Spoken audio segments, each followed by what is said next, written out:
ஆவியானவர் நம்மோடு மேல் வீட்டின் அனுபவத்தை பேசும்படியாக வாஞ்சிக்கிறார். மேல் வீடு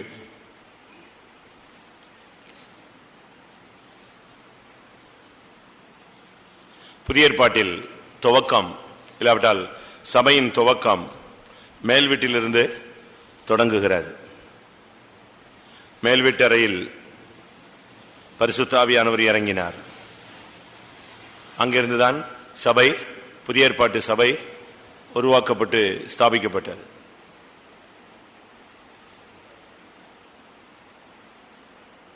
இன்றைக்கு நாம் எப்படி இருக்கிறோம்? மேல் வீட்டின் அனுபவம் நமக்குள் இருக்கிறதா? அந்த அனுபவத்தில் நாம் எப்படி இருக்கிறோம் என்று ஒவ்வொரு ஒன்றோ இரண்டோ எக்ஸாம்பிள் சொல்றேன். பரிசுத்த ஆவியானவர் சொன்னதுனால நான் சொல்றேன். மேல் வீடுங்கிறது ரெண்டு அனுபவத்தை காண்பிக்கிறது. ஒன்று பரிசுத்த ஆவி, மற்றொன்று ஜெபஜீவியம். அப்போஸ்தலர் நடபடிகள் 1:13. அவர்கள் அங்கே வந்தபோது மேல் வீட்டில் ஏறினார்கள். அங்கேதான் பரிசுத்த ஆவி இறங்கினார். மேல் வீடுங்கிறது எல்லாரும் பேசக்கூடிய அனுபவம், எல்லாருக்கும் தெரிந்தது. பரிசுத்த ஆவியின் அபிஷேகம். பரிசுத்த ஆவியின் அபிஷேகங்கிறது என்னைக்கு நம்ம மேல வந்து இறங்குதோ அன்னையிலிருந்து நம்முடைய ஓட்டம் முடிகிற வரைக்கும் அது யார் மேலதான் இருக்கும்? பரிசுத்த ஆவியான நம்ம மேலதான் இருப்பார்.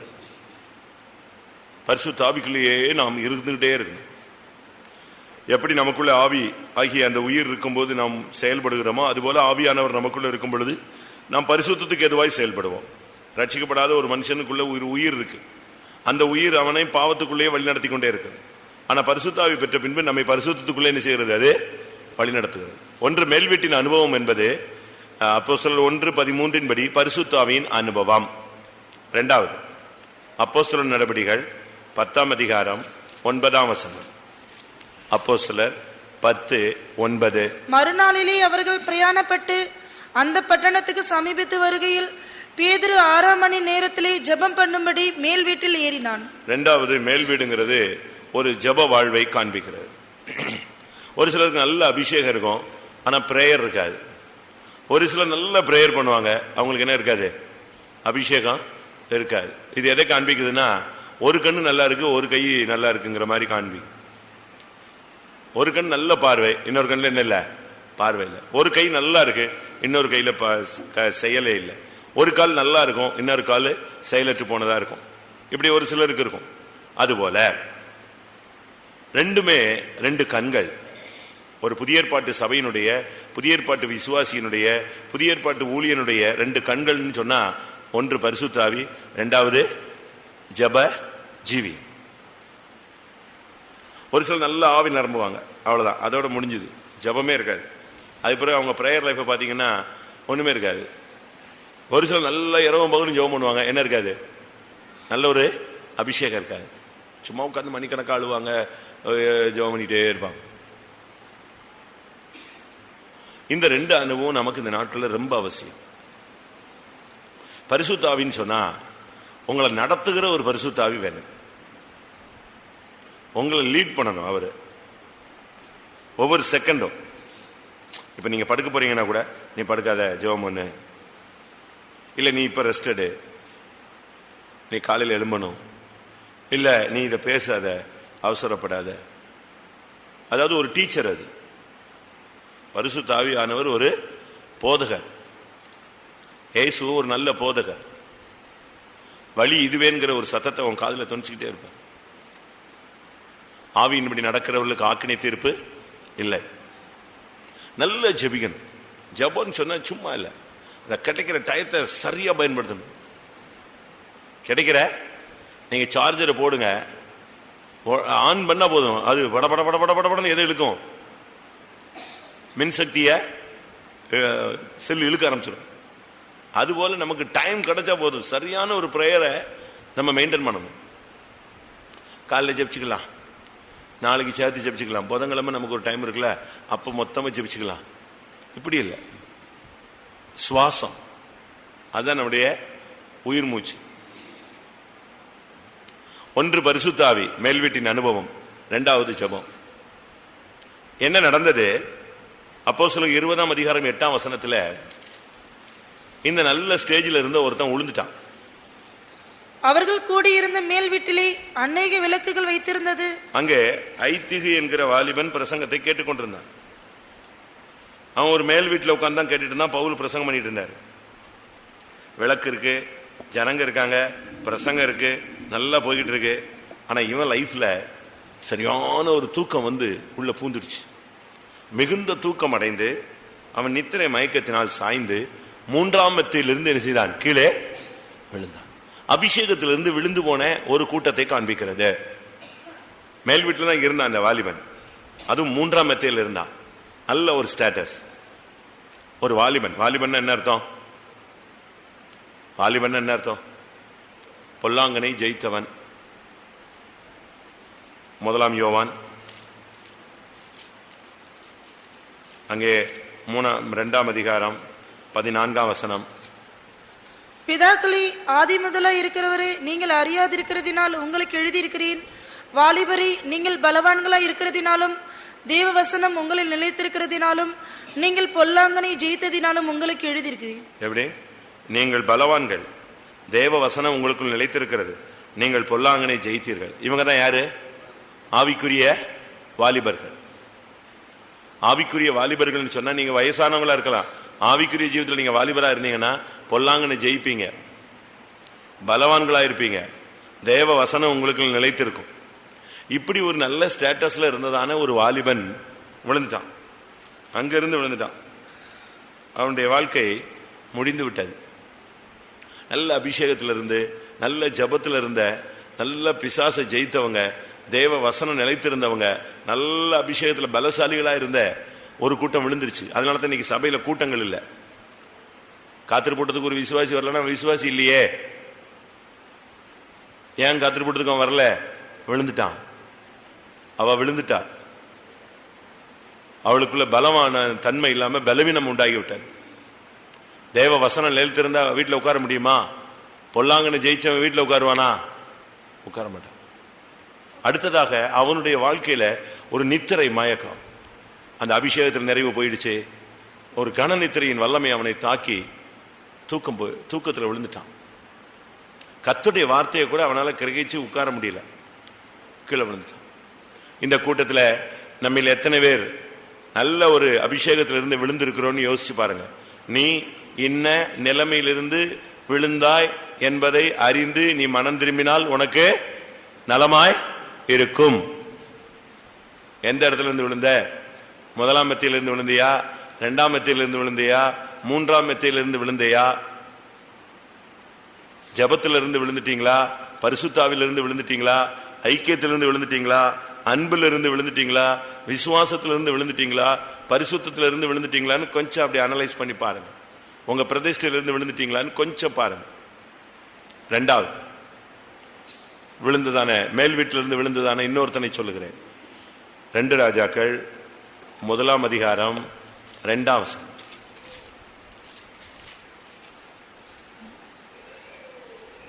2 ராஜாக்கள் 1:2.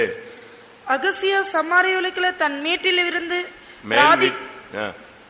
மேல் வீட்டில் இருந்து கிராதியின் வழியாய் விழுந்து வியாதிப்பட்டு இந்த வியாதி நீங்கி பிழைப்பேனோ என்று. பாத்தீங்களா? அகசியான்னு ஒரு ராஜா சமாரியாவில் இருக்கிற தன்னுடைய மேல் வீட்டில இருந்து, ஒரு ராஜா, அவனுக்கு சிங்காசனம் இருக்கு. இவன் சிங்காசனம் உட்காராம எங்க போய் உட்கார்ந்தான்? மேல் வீட்டில் இருக்கிற எதுல போய் உட்கார்ந்தான்? கிராதியில போய் உட்கார்ந்து மேல் வீட்டில இருந்து கிராதி வழியா கீழே விழுந்து கால் ஒடிஞ்சு வியாதிப்பட்டு மரணத்துக்கு சமயமா போயிட்டான். அபிஷேகத்தில் இருக்க வேண்டிய ஆளு வியாதிக்குள்ள போய் சிக்கிட்டான். எங்க இருந்து எங்க அவனை கொண்டு வந்துருச்சு பாத்தீங்களா? நல்ல ஒரு ஸ்டாண்டர்ட்ல ராஜா போய் கிராதியில உட்காரணுமா? உனக்கு ஒரு சிங்காசனம் இருக்கு, உனக்கு ஒரு ஆளுகை இருக்கு, உனக்கு ஒரு அதிகாரம் இருக்கு, உனக்கு தேவன் கொடுத்த ஒரு வல்லமை இருக்கு. இயேசுவின் ரத்தத்தினால் கழுவப்பட்ட ஒவ்வொருவரும் ராஜாக்கள். நீ அந்த ஸ்தானத்தை விட்டு விழலாமா? கழுவப்பட்ட அந்த தன்மையிலிருந்து விழலாமா? வெளிப்படுத்தல் 1:6 அவருடைய ரத்தத்தினால் கழுவப்பட்ட நாம் எல்லாரும் ராஜாக்கள். நீ ராஜா அபிஷேகம் பெற்றுட்டு நீ போய் கிராதியில உட்காரலாமா? அந்த வாலிபன் போய் எங்க உட்கார்ந்தான்? ஜன்னல்ல உட்கார்ந்தான். அது அவனுக்கு விழுகைக்கு காரணமா இருந்தது. இவன் போய் எங்க உட்கார்ந்தான்? கிராதியில போய் உட்கார்ந்தான். நீ சிங்காசனத்துல விட்டுட்டு கிராதியில போய் ராஜா உட்கார்ந்துட்டு இந்த சின்ன பசங்க மாதிரி ஏறி உட்கார்ந்துக்கிட்டு இந்த ஜன்னல் ஏறி உட்கார்ந்துருப்பான், சோத்துல ஏறி உட்கார்ந்துருப்பான் பாருங்க, அதே மாதிரி ஏறி உட்கார்ந்து கடைசியில் அங்கிருந்து எங்க வந்துட்டான், கீழே விழுந்து வியாதிப்பட்டான். இன்னைக்கு பரிசுத்தாவில நிரம்ப முடியாத அளவுல உனக்கு சரீரத்துல வியாதிகள், பலவீனங்கள், சோர்வுகள், களைப்புகள், அபிஷேகத்துக்கு கூட உன் சரீரத்துல இடம் கொடுக்க முடியல. பைபிள் சொல்லுகிறது சாவுக்கேதுவான சரீரங்களை ஆவியானவர் உயிர்ப்பிப்பார்னு. ஆனா இப்ப என்ன நடக்குது, உன்னால அபிஷேகத்துல கூட நிரம்ப முடியல. அபிஷேகத்தில் நிரம்பும் போது கூட உன்னால முழங்கால் போட முடியாத அளவுல உன் சரீரம் பலவீனப்பட்டுருச்சு. மேல் வீட்டிலிருந்து நீ தடுமாறி விழுந்திருக்கிறாய். கிராதி வழியாய் விழுந்தானா. உன்னுடைய சிங்காசனத்தையும் உன்னுடைய அபிஷேகத்தையும் உன்னுடைய அதிகாரத்தையும் உன்னுடைய ஆளுகையும் தேவன் கொடுத்த வல்லமையும் நீ இழக்கும் பொழுது நீ கிராதி வழியாக விழுந்த ஒரு ராஜாவாக மாற்றப்படுகிறாய். இன்னைக்கு நிலவரம் என்ன, வியாதி, பலவீனம், முடியல, இயலல, என்னால முடியாது, எனக்கு ஒண்ணுமே செய்ய முடியாது. இது நான் பரியாசத்துக்காக சொல்ல, குற்றஞ்சாட்டுல. நம்முடைய அநேகருடைய நிலவரம் சில சூழ்நிலைகள் இப்படித்தான் அமையுது. ஒன்று மேல் வீடுனா அபிஷேகம், ஜபம். இந்த ரெண்டு பேரும் அந்த மேன்மையான அனுபவத்திலிருந்து வாலிபனும் ராஜாவும் விழுந்தார்கள். பலவானை ஜெயித்த அனுபவத்திலிருந்து நீ விழுந்து விட்டாய். பொல்லாங்கனை ஜெயித்த அனுபவத்திலிருந்து விழுந்து விட்டாய். உன்னுடைய பலவான் பராக்கிரமசாலிங்கிற ஸ்தானத்திலிருந்து நீ விழுந்து விட்டாய். வேத வசனம் நிலைத்திருக்கிற தன்மையிலிருந்து நீ விழுந்து விட்டாய். இப்ப கிராதியிலிருந்து நீ கீழே விழுந்து விட்டாய். கிராதின்னு சொல்றது ஒரு பகுதியில் ஒரு விளக்கம் என்னன்னு சொன்னா, ஆண்டவருடைய முகம் காணப்படக்கூடிய இடம். அந்த ஸ்தானத்தை நம்ம விட்டுட்டோம். இன்னைக்கு நமக்கு தரிசனங்கள் கிடையாது. உன்னத பாட்டில் 2ஆம் அதிகாரத்தில் நீங்க பாத்தீங்கன்னா, அவர் தமது கிராதியின் வழியாக தமது மலர்ந்த முகத்தை எனக்கு காண்பிக்கிறார். அந்த தரிசனமற்ற ஒரு வாழ்வை தான் அது காண்பிக்கிறது. உன்னத பாட்டு 2:9. என் நேசர் வெளிவானுக்கும் மறைக்குட்டிக்கும் ஒப்பாயிருக்கிறார்.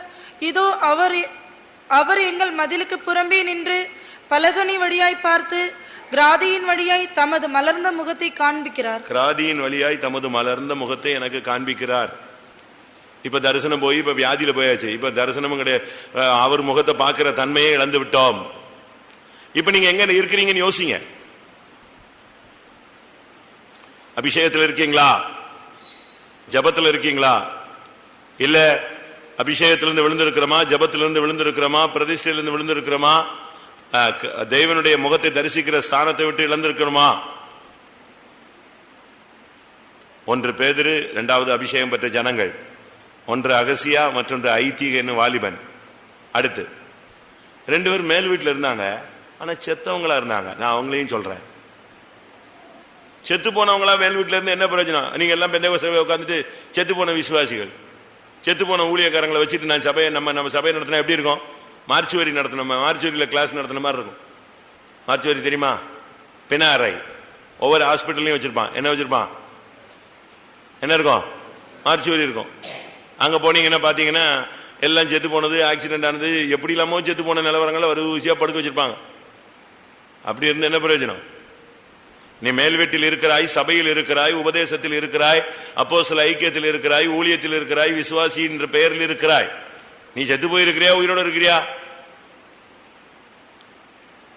அப்போஸ்தல நடபடிகள் 9ஆம் அதிகாரம் 37ஆம் வசனம். அந்நாட்களில் அவள் வியாதிப்பட்டு மரணமடைந்தால் அவளை குளிப்பாட்டி மேல் வீட்டிலே கிடத்தி வைத்தார்கள். அவளை குளிப்பாட்டி எங்க வச்சுட்டாங்க? செத்து போன ஒரு ஆளை கொண்டு வந்து, வியாதிப்பட்டு மரிச்ச தபித்தாள் என்கிற ஒரு பெண்ணை குளிப்பாட்டி எங்க கொண்டு வந்து வச்சுட்டாங்க? அழகா இருக்கும். குளிச்சு அழகா குளிப்பாட்டி நல்ல ஒரு ட்ரெஸ்ஸை போட்டு எங்க தூக்கி வச்சாச்சு? மேல் வீட்டில் வச்சாச்சு. என்ன கோரஸ் பண்ணாலும் அது பாட்டு பாடாது, கை தட்டாது, எழும்பாது, உட்காராது, அது செத்து போச்சு இல்ல. முழங்கால் போடுங்கள், கண்ணை மூடுங்கள். நான் ஏற்கனவே கண்ணை மூடி தான் இருக்கிறேன், போயிட்டேன்ல நானு. கையை வைத்து செத்து போச்சு. அது செத்து போன தபித்தாள். ஆனா ஒரு காலத்துல நல்லா இருந்தாங்க. நம்ம குறை சொல்லக்கூடாது. அந்த சிஸ்டர் நல்லா தான் இருந்துச்சு. வாசிங்க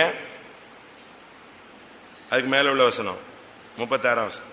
யோப்பா பட்டணத்தில் கிரேக்கு பாஷையிலே தொற்கால் என்னும் அர்த்தங்குளம் தபித்தாள் என்னும் பேருடைய ஒரு சீஷி இருந்தால் அவள் நற்கிரியைகளையும் தர்மங்களையும் மிகுதியாய் செய்து கொண்டு வந்தாள்.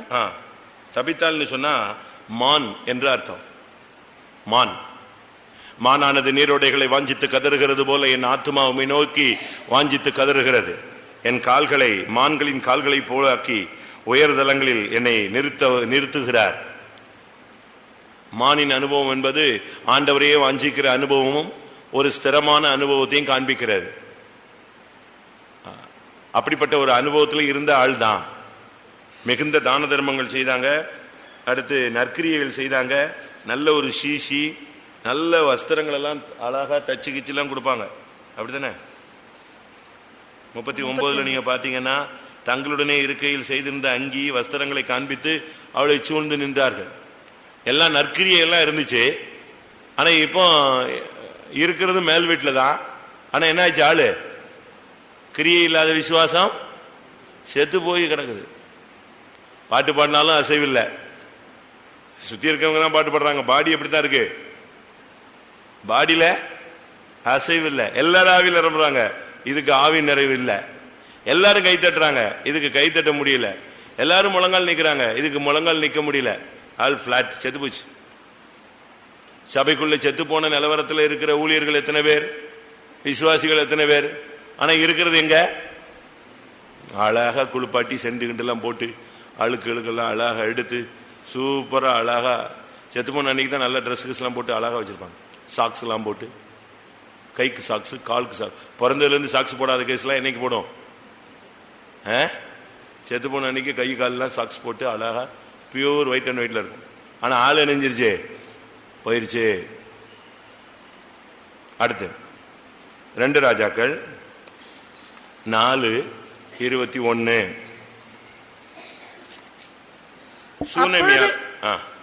அப்பொழுது அவள் ஏறி போய் அவனை தேவனுடைய மனுஷன் கட்டிலின் மேல் வைத்து. அவள் ஏறி போய் எங்க ஏறி போனா? மெத்தையிலே ஏறி போனாள். ஏன்னா அவள் அந்த தேவனுடைய மனுஷனுக்கு ஒரு மெத்தையில ஒரு ரூம் போட்டு வச்சிருந்தா. 10ஆம் வசனத்துல பாத்தீங்கன்னா, நாம் மெத்தையின் மேல் ஒரு சிறிய அறை வீட்டை கட்டி அதில் அவருக்கு ஒரு கட்டில் எல்லாம் வைப்போம்னு. இங்க போய் 21 அவள் ஏறி போய் அவனை தேவனுடைய மனுஷனின் கட்டிலின் மேல் வைத்தாள். மேல் வீட்டில் ஏறி போய் 1 மணி நேரத்துக்கு முன்னால ஓடி ஆடி சிரிச்சு விளையாடிட்டு இருந்தவன், அதுக்கு 1 மணி நேரத்துக்கு முன்னால் விளையாண்டுட்டு இருந்தவன், அதுக்கு பிறகு தலைவலிக்கின்றவன், அதுக்கு பிறகு செத்து போயிட்டான். யாரு? அந்த குட்டி பையன் நெஞ்சிட்டான். ஒரு ஆண் பிள்ளை தகப்பன்ட்ட வயல்ல நல்லா விளையாண்டுட்டு இருந்தான். திடீர்னு தகப்பன் இருக்கும்போது சொன்னா எனக்கு தலை நோவுதுன்னா, அங்கிருந்து அவன் அம்மாட்ட போய் கொண்டு போய் சேர்த்துருங்கடான்னு சொல்லி அவங்க அம்மாட்ட விட்டான். அம்மாட்ட வந்த உடனே தலை நோவுது, தலை நோவுது, தலை நோவுது. அவனுடைய ஒரே பாட்டு அது ஒண்ணுதான், வேற ஒண்ணுமே கிடையாது. 2 ராஜாக்கள் 4:19. தன் தகப்பனை பார்த்து என் தலை நோகிறது, என் தலை நோகிறது என்றான். அப்பொழுது அவன் வேலைக்காரனிடத்தில் இவன் தாயினிடத்தில் எடுத்துக்கொண்டு போய் விடு என்றான். அவனை எடுத்து அவன் தாயினிடத்தில் கொண்டு போன போது அவன் மத்தியானம் மட்டும் அவள் மடியில் இருந்து செத்து போனான். சின்ன பையன், ஆண் பிள்ளை, ஜெயஜீவியம் செத்து போச்சு. தலை நோவுது, மைண்டு குழம்புது, பார்வை குழம்புது, எண்ணங்கள் குழம்புது, சிந்தை குழம்புது, உணர்வு குழம்புது, வாஞ்சி குழம்புது. கொஞ்ச நாளாவே எனக்கு ஒரு பெரிய போராட்டமாவே இருக்கு. என் சிந்தையில டிப்ரெஷனா இருக்கு, மன அழுத்தங்கள் இருக்கு. இப்படியே போராடி கடைசியில பார்த்தா பிள்ளை நெஞ்சிட்டான், செத்தே போயிட்டான். இன்னைக்கு அநேகருக்கு ஜெயஜீவியம் இல்லை. பேச்சுல ஜெயம் இல்லை, பார்வையில ஜெயம் இல்லை, சாப்பாட்டுல ஜெயம் இல்லை, தூக்கத்துல ஜெயம் இல்லை, ட்ரெஸ்ஸில் ஜெயம் இல்லை, கோபத்தில் ஜெயம் இல்லை. இப்படி ரொம்ப அப்படி வருது. உங்களுக்கு தெரியும்ல, நம்ம எல்லாம் மனுஷர்கள் தானே. எதில் நமக்கு தோல்வி, எதில் ஜெயங்கிறது நமக்கு என்ன எல்லாருக்கும் தெரியும். சுத்தமாக போயிட்டு இந்த பையனை இப்போ பார்த்தீங்கன்னா மேல் வீட்டில் எலிசாவுடைய கட்டில் கொண்டு வந்து வச்சாச்சு. இன்னைக்கு ஜெயஜீவியம் செத்து போய் நீ மேல் வீட்டில் வந்து உட்கார்ந்து இருக்கிற, படுத்து கிடக்கிற. ஊழியத்தில் இருக்கிறோம், ஜெயஜீவியம் இல்லை. விசுவாசத்தில் இருக்கிறோம், ஜெயஜீவியம் இல்லை. விசுவாசியா இருக்கிறோம், ஜெயஜீவியம் இல்லை. அநேக தோல்விகள். இன்னைக்கு மேல் வீடுனா இந்த அனுபவம் இருக்கா? வியாதியும் தூக்கமும் தோல்வியும் துக்கமும் இன்னைக்கு அநேக ஊழியர்கள் விசுவாசிகளை பாதித்திருக்கு. ஆனா கர்த்தர் என்ன பண்ணார் தெரியுமா? அந்த விழுந்து போன ஐத்திக சுகமாக்குனார். ஆனா அந்த அகசியாவை என்ன செய்யல? குணமாக்கல, சாவடிச்சிட்டார். ஏன்னா அவன் சிங்காசனத்தை விட்டவன், ஸ்தானத்தை விட்டுட்டான். அதனால அவனை கண்டுக்கல அவர். ரெண்டாவது அவன் வேற ரூட்ல போயிட்டான். பாகால் சேபுல் இடத்துல ஆள் அனுப்பி நான் பிழைப்பனான்னு அந்நிய தெய்வத்திட்ட போனதுனால அவனை கையை விட்டுட்டார். ஆனா ஐத்திக விஷயத்துல கர்த்தர் இறங்கி போய் பவுல் மூலமாய் அவனை எழுப்பிட்டார். அதே போல இந்த சூனேமியாளுடைய பிள்ளையும் எலிசா இறங்கி போய் நெஞ்சிட்டான், ஏறி போய் குணமாக்கிட்டான். அதே போல பேதுரு இந்த தபித்தால போய் எழுப்பிட்டான். நீ செத்தையோ உயிரோடு இருக்கிறியோ, நீ கிருபையாய் சபையில் இருக்கிறதுனால இன்றைக்கு ஆவியானவர் உன்னை எழுப்புவார். எல்லாரும் கண்களை மூடலாமா? செத்து போன அந்த தபித்தால் மேல் வீட்டில் இருந்தபடினால் பேதுரு போய் அந்த மேல் வீட்டில் ஏறி போய் அவளை எழுந்திரு என்று சொன்னான். அவள் எழும்பி விட்டாள். சுனேமியாளுடைய பிள்ளையின் மேல் போய் எலிசா விழுந்து முகங்குப்புற விழுந்து ஜீவனை கொடுத்து அந்த ஜீவனை கொண்டு வந்தான். விழுந்து போன ஐத்திகனுடைய மேல் போய் பவுல் விழுந்து அழுது அவனை அணைத்து கொண்டு அவனுக்கு உயிர் வர வைத்தான். அருமையான தேவனுடைய பிள்ளையே, இன்றைக்கு நீ மேல் வீட்டில் இருக்கிறாயா? இல்லாவிட்டால் விழுந்து விட்டாயா? இல்லாவிட்டால் மரித்தும் நீ மேல் வீட்டில் கிடத்தப்பட்டிருக்கிறாயா? இன்றைக்கு கொஞ்ச நேரம் கர்த்தருடைய ஆவிக்கு இடம் கொடு. உன்னுடைய பரிசுத்த ஆவியின் அபிஷேகம் ஒன்று கூட புதுப்பிக்கப்படட்டும். கொஞ்ச நேரம் எல்லாரும் கண்களை மூடுவோம். இந்த கூட்டத்தில் கர்த்தர் உன்னை மேல் வீட்டில் உள்ள ஒரு நபராய் காண்கிறார். கர்த்தர் கொடுத்த ஒரு உன்னதமான அபிஷேகம். நான் சொல்றேன், அபிஷேகத்தில் நிரம்புறதுல வெக்கப்படவே படாதீங்க. அநேகர் இந்த குழந்தைய பெற்றுட்டு அபிஷேகத்தை விட்டுட்டாங்க. குடும்பத்தில் போய் சிக்கி அவங்க அபிஷேகம் எல்லாம் சுத்தமா போயிடுச்சு. இந்த பிள்ளைங்க 4 வயசு ஆகிற வரைக்கும் ஏசு வந்தா இது போகாது. அதனாலதான் கர்ப்பவதிகளுக்கும் பால் கொடுக்கிறவர்களுக்கும் ஐயோன்னு ஏசு சொன்னார். இவங்க மைண்ட் எல்லாம் அதுலயே போய் அபிஷேகம் இல்ல, ஜபம் இல்ல, உபவாசம் இல்ல, ஊழியம் இல்ல, ஒண்ணும் கிடையாது. தாழ்த்துங்க. நீ ஒரு ராஜா, நீ ஒரு வாலிபன், நீ ஜெயித்தவன், ஜெயம் பெறும்படியாக பிறந்தவன், ஜெயிக்க பிறந்தவன், ஆளுகை செய்ய பிறந்தவன். நான் இன்னைக்கு ஒரு வண்டியில பார்த்தேன், born to rule அப்படின்னு போட்டுச்சு. ஆள பிறந்தவன். சத்ருவின் மேல உனக்கு ஒரு ஆளுகை இருக்கிறது. நீ பறக்க பிறந்தவன். எக்காலம் துணிக்கும் பொழுது நீ born to fly, நீ பறந்து போகணும் மேல. எல்லாரும் கொஞ்ச நேரம் எல்லாத்தையும் தூக்கி ஒதுக்கி வச்சுட்டு கண்ணை மூடி முழங்கால் போட்டு, கர்த்தாவே எனக்கு ஒரு அபிஷேகம் கொடுத்தீர், எனக்கு ஒரு ஜப ஜீவியம் கொடுத்தீர். நான் இப்பொழுது அதிலிருந்து விழுந்து போய் பிரதிஷ்டையில தெய்வீகத்திலே இருந்து விழுந்து போய் நான் நிர்பந்தமான நிலவரத்தில் கிடக்கிறேன். ஒருவேளை நான் சபைக்குள்ள இருக்கலாம், ஊழியத்தில் இருக்கலாம், விசுவாசியா இருக்கலாம். ஆனால் தபித்தாளை போல செத்தவனாய் அந்த ஆண் பிள்ளையை போல செத்தவனாய், அந்த தபித்தாளை போல செத்தவளாய் நான் இந்த மேல் வீட்டில் கிடத்தப்பட்டிருக்கிறேன். தேவரீர் என்னை உயிர்ப்பியும், தேவரீர் என்னை ஒரு விசை எழுப்பும், தேவரீர் என்னுடைய ஜீவனை மறுபடி எனக்கு தாரும், என்னுடைய அபிஷேகத்தை, ஜபத்தை, பரிசுத்த ஆவியை எனக்கு திரும்ப தாரும். கொஞ்ச நேரம் தான் டைம். நீங்க எப்படி பயன்படுத்திக் கொள்வீர்களோ அந்த விதத்தில் நீங்கள் பாக்கியவான்கள். ஆமென். கண்ணை மூடலாம், முழங்கால் போடலாம், கையை உயர்த்தலாம், கத்தலாம், அது அழலாம், கூக்குரல் இடலாம். எப்படியோ நீ மேல் வீட்டில் எழும்பி நடந்து ஜீவனோடு அபிஷேகத்தோடு செயல்பட வேண்டும்.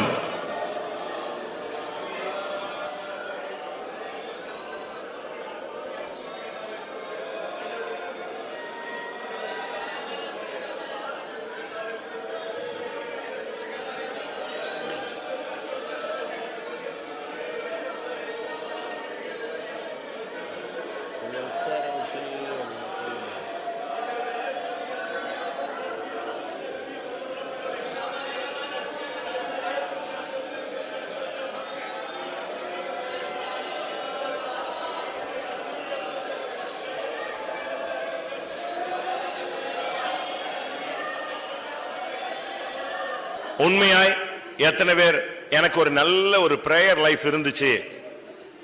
யாரும் கண்ண திறக்காதீங்க தயவு செய்து, காது மட்டும் செவியை மட்டும் திறந்து வைங்க.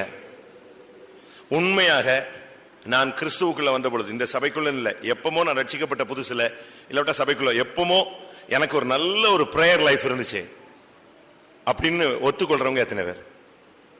சரியான ஒரு ஜெபம் இல்லன்னா இல்லன்னு சொல்ல, சும்மா எல்லாத்தையும் கை வைக்க கூடாது. நல்ல காதை தீட்டி கேட்டுட்டு சொல்லுங்க, நல்ல ஒரு பிரேயர் லைஃப் இருந்துச்சு.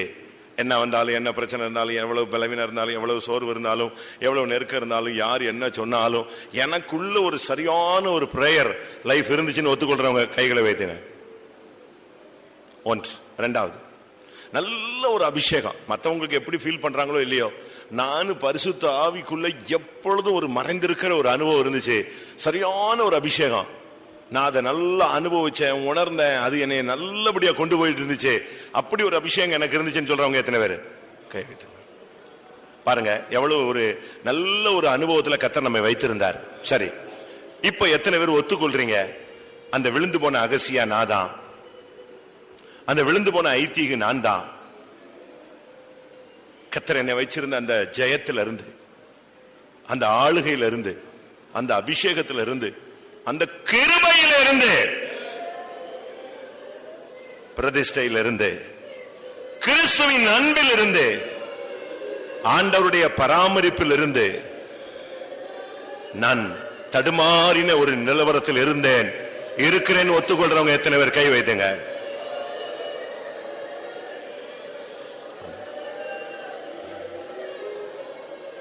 நான் தான் அந்த மேல் வீட்டில் கிடத்தப்பட்ட ஒரு தபித்தாள், நான் தான் அந்த மேல் வீட்டில் கட்டில் மேல் கிடத்தப்பட்ட ஆண் பிள்ளை. இன்னைக்கு நான் தோற்று போன நிலவரத்துல, மனதில், சரீரத்தில், ஊழியத்தில், குடும்பத்தில், வேலை ஸ்தலங்களில், பல இடங்களில் நான் தோற்று போனேன். கர்த்தர் என்னை உயிர்ப்பித்தால் நான் கர்த்தருக்காய் உண்மையாய் இருப்பேன். ஹல்லேலூயா. கர்த்தர் என்னை உயிர்ப்பித்தால் நான் இன்னும் கர்த்தருக்காக கிரியை செய்வேன். ஆமென். ஹல்லேலூயா. உன் பிரதிஷ்டையில தான் இன்னைக்கு ஒரு அபிஷேகம் வரப்போகுது. நீ எடுக்கிற தீர்மானத்தில் தான் உனக்கு ஒரு அபிஷேகத்தை தரப்போகிறார். உன் கண்ணீரை கண்டுதான் கர்த்தர் இன்னைக்கு ஒரு அபிஷேகத்தை தரப்போகிறார். ஹல்லேலூயா, ஹல்லேலூயா. இரக்கமுள்ள தேவன் தபித்தாளை எழுப்பினார், இரக்கமுள்ள தேவன் ஐத்திகவை எழுப்பினார், இரக்கமுள்ள தேவன் அந்த ஆண் பிள்ளையை எழுப்பினார்.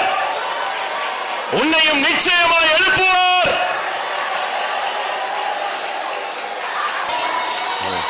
ஆமென், ஆமென். அந்த விழுந்து போன வாலிபனை நோக்கி ஜனங்கள் ஓடி வந்தார்கள். ஆனால் அந்த வாலிபன் எழும்பவில்லை. பவுல் அந்த இடத்துக்கு வந்தான், அந்த வாலிபன் எழும்பினான். செத்து போன தபித்தாளை நோக்கி அநேகம் விதவைகள், பரிசுத்தவான்கள் வந்தார்கள்.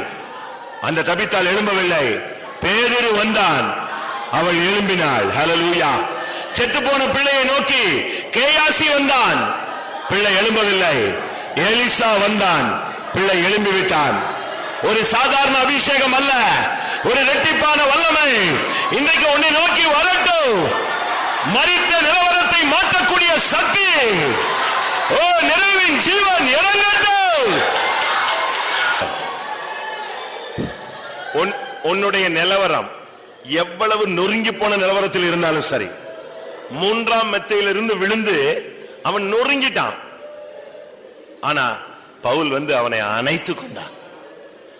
அணைத்த பொழுது உயிர் அவனுக்குள் வந்தது. ஆமென்.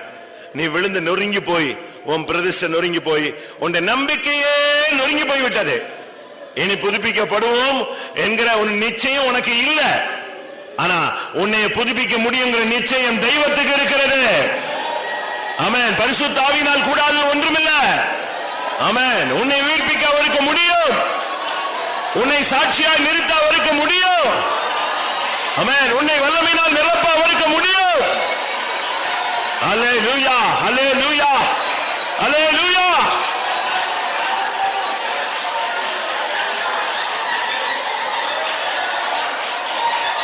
ஹல்லேலூயா. மரித்தோரை எழுப்பும் வல்லமை இறங்குகிறது. ஹல்லேலூயா. மரித்தோரை எழுப்பும் வல்லமை இறங்குகிறது. தபித்தாளானால், நீ ஒரு தபித்தாளானால், உன்னுடைய ஆத்மா தேவனை நோக்கி வாஞ்சித்து கதறுகிற ஒரு ஆத்மாவா இருந்தால் இன்றைக்கு கர்த்தர் உன்னை உயிர்ப்பிப்பது சத்தியம்.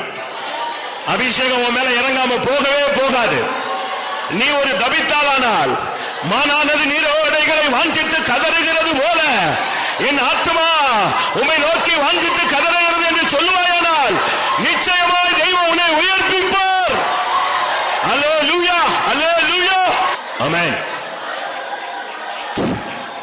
விழுந்து போய் நொறுங்கி போய் நம்பிக்கையற்ற நிலவரத்தில் இரத்த வெள்ளத்தில் கிடக்கிற உன்னையும் இந்த கூட்டத்தில் அணைக்க ஆண்டவர் விரும்புகிறார். உனக்கு சொல்ற ஒரு வார்த்தை, கர்த்தர் இன்றைக்கு உன்னை நேசிக்கிறார். யாக்கோபே, நான் உன்னை வெறுத்து விடவில்லை, நீ என் தாசன், நான் உன்னை வெறுத்து விடவில்லை, நீ என்னால் மறக்கப்படுவதில்லை, நான் உன்னை மகிமைப்படுவேன். ஹல்லேலூயா.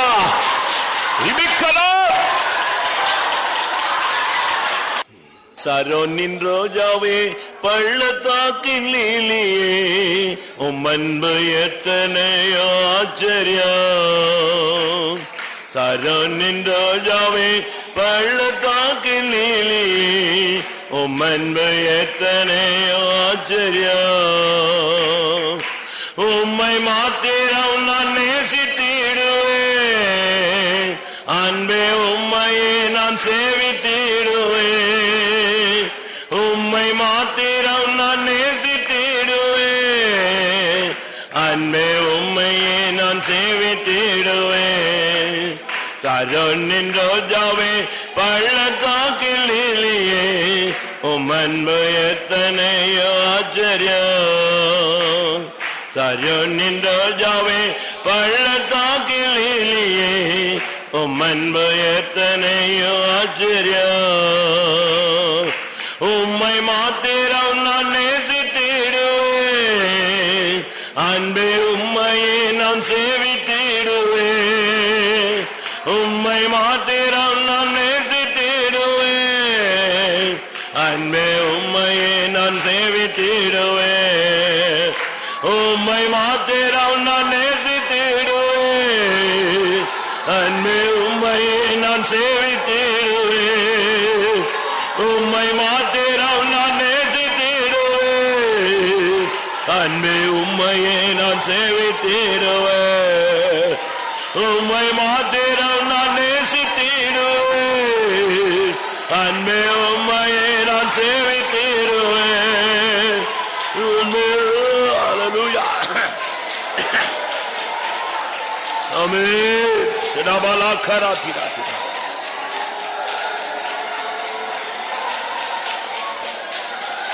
என்னோடு கர்த்தர் இடைப்பட்ட வார்த்தை, அந்த பவுல் இறங்கி போய் அவன் மேல் விழுந்து அவனை அணைத்து கொண்டான். அப்பொழுது அவன் சொன்ன வார்த்தை, இவன் உயிர் இவனுக்குள் இருக்கிறது. ஆமென். உன்னுடைய அபிஷேகம் உனக்குள் இருக்கிறது பிரியமானவனே. ஆமென். உன்னுடைய கிருபை உனக்குள் மறைந்திருக்கிறது. ஆமென். அது மரித்து விடவில்லை. ஹல்லேலூயா. உன்னுடைய அழைப்பும் தெரிந்து கொள்ளும் கிருபை வரங்களும் மாறாதவைகள்.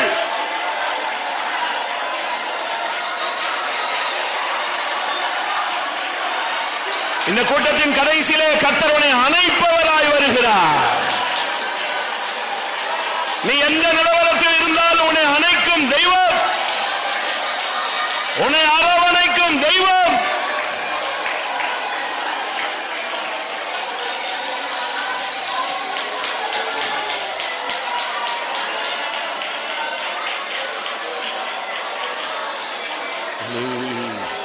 ஆமா, உண்மையாகவே அவருடைய கரம் என்னை தேடி வந்து மரித்த நிலவரத்தில் கிடந்த என்னை அப்படியே தூக்கி எடுத்து வாரி எடுத்து அணைத்துக் கொண்டது எத்தனை பேர் விசுவாசிக்கிறீர்கள்?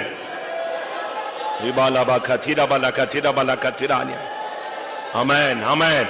அவருடைய இரக்கம் உன்னை விட்டு விடவில்லை, அவருடைய அனாதி தீர்மானம் உன்னை விட்டு விலகவில்லை. இன்றைக்கும் அவருடைய கண்கள் உன்மேல் பதிக்கப்பட்டிருக்கிறது.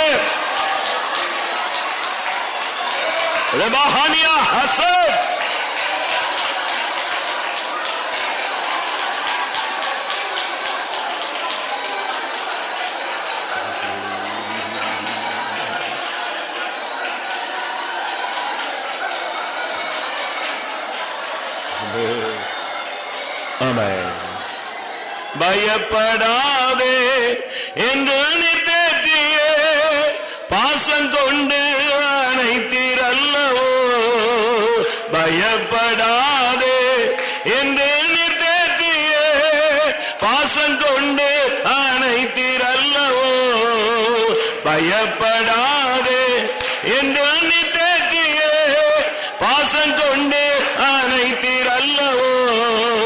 பயப்படாதே என்று நித்தேற்றிய பாசம் கொண்டு அணைத்தீரல்லவோ. பயப்படாதே என்று நித்தேற்றிய பாசம் கொண்டு அணைத்தீரல்லவோ. பயப்படாதே என்று நித்தேற்றிய பாசம் கொண்டு அணைத்தீரல்லவோ. பயப்படாதே என்று நித்தேற்றிய பாசம் கொண்டு அணைத்தீரல்லவோ.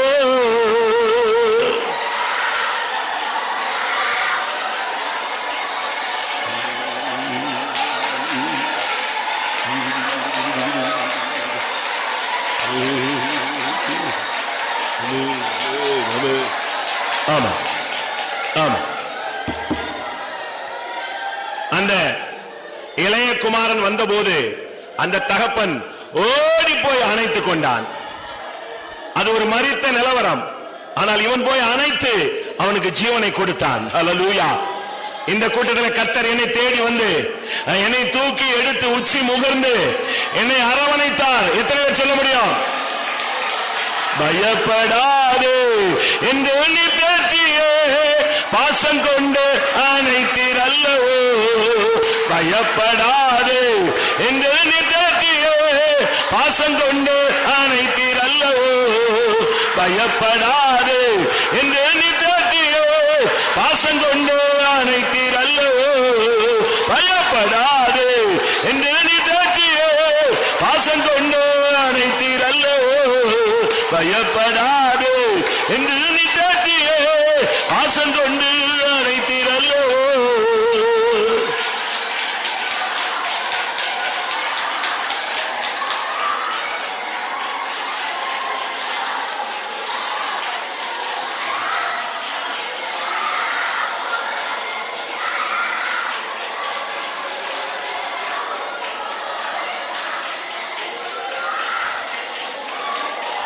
ஆமா.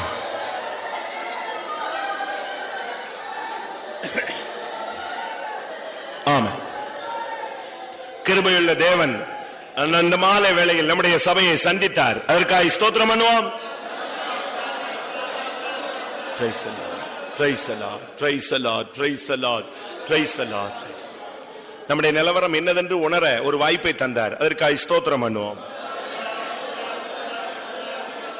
நம்முடைய ஸ்தானம் என்ன, நமக்கு கொடுத்த கிருபை என்ன என்பதை விளங்கிக் கொள்ள உதவி செய்தபடினால ஸ்தோத்திரம் பண்ணுவோம்.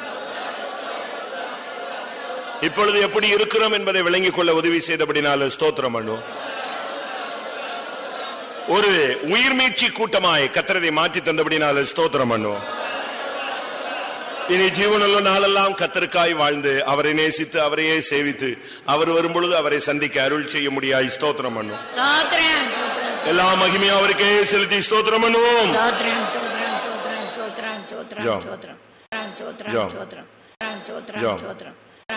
ஜெபம்.